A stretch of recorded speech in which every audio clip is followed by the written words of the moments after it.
Let's then think about why we should be angry, because it reveals the likely real reason behind these training cuts. And you know what it is, don't you? The filthy lucre.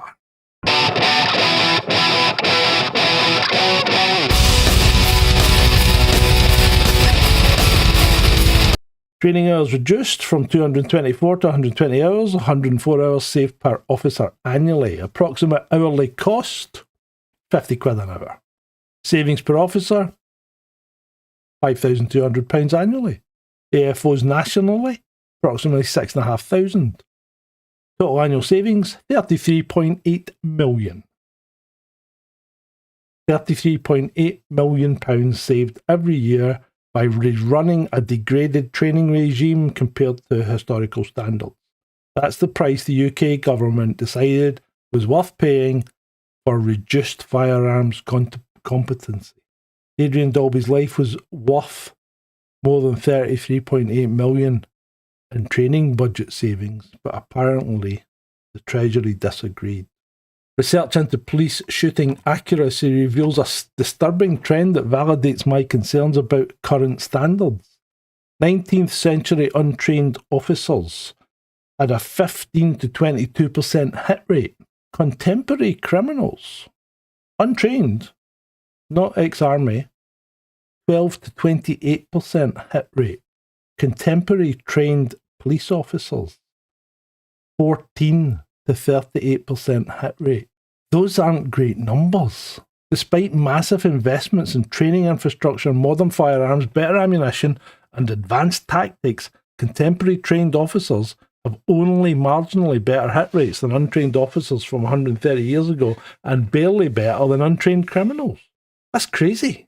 Research has shown that shooting accuracy decreases by 40 to 67% in real-world unopposed encounters compared to training conditions.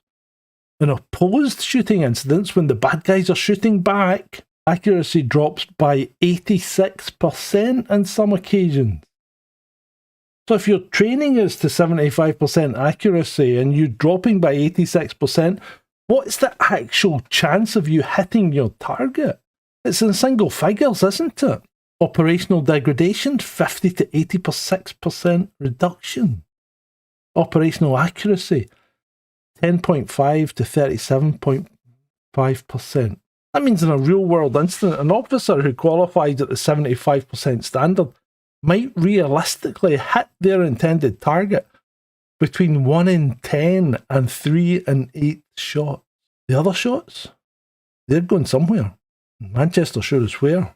And when they're 5.56 NATO rounds travelling over 900 metres per second with significant penetration capability, every miss becomes exponentially more dangerous. Let me present the counter-argument, because intellectual honesty demands it.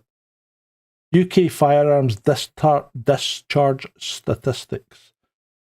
2017 to 2018, police firearms discharged in only 0.06% of armed operations. 2023 to 2024, 2 incidents where police firearms were intentionally discharged at persons.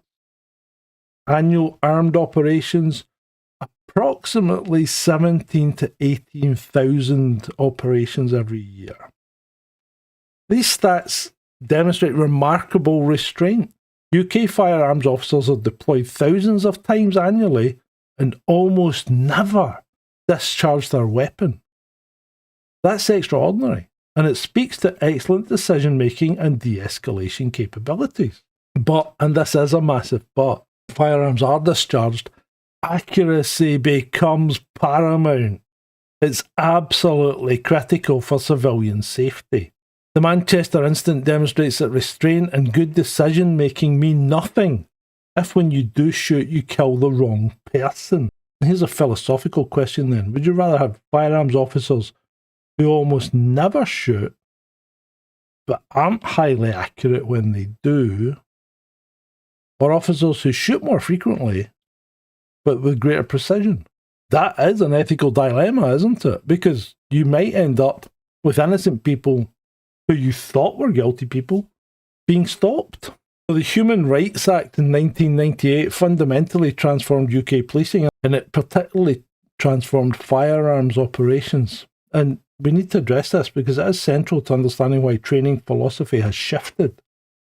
So Article 2 was the right to life. This established an absolute necessity standard for the use of lethal force.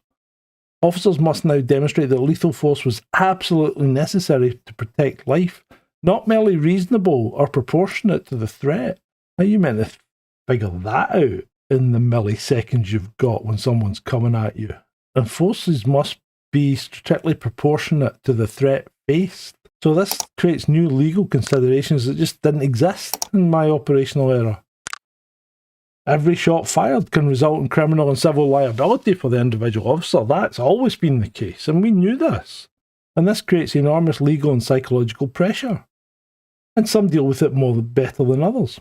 The legal evolution that's necessitated this additional training in legal frameworks, decision-making and threat assessment, I'm not necessarily arguing against it, because they are important considerations, but here's the objection. The legal framework makes accuracy more important, not less. If every shot must be justified and proportionate, then every shot must hit the intended target. Missing your target and hitting an innocent civilian is the exact opposite of proportionate force. When you're firing ammunition that penetrates most urban barriers, that proportionality calculation must include ballistic considerations. Did the officers consider that they might go through the door and kill someone behind it? They could see people's faces. That's a question that apparently wasn't adequately addressed in the training. These legal requirements should have driven standards up, not down. Up.